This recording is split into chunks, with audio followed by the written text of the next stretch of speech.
Ako si Jepoy. Anak ako ni Mang Pedring.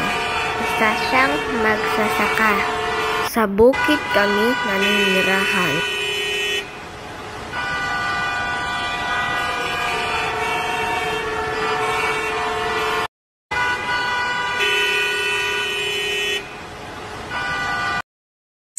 Ako si Pedring.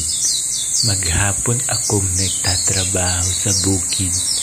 Para sa aming pang-araw-araw na buhay, kailangan kong magsumikap dito sa bukid.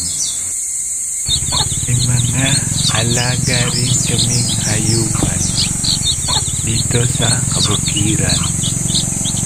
Malapit sa bundok ang aming bahay.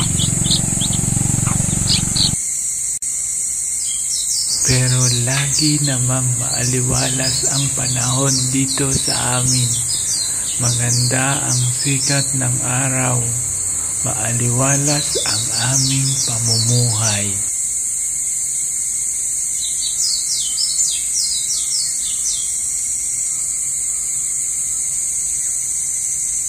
Ito ang munting bahay namin. Kasama namin ang aming mga hayupan.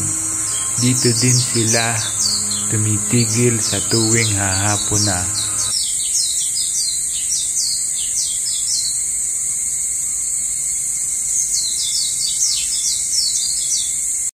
At minsan ay inaabot na ako ng hapon sa pag-aararo dito sa bukid. At umaasang gaganda rin ang aming pamumuhay.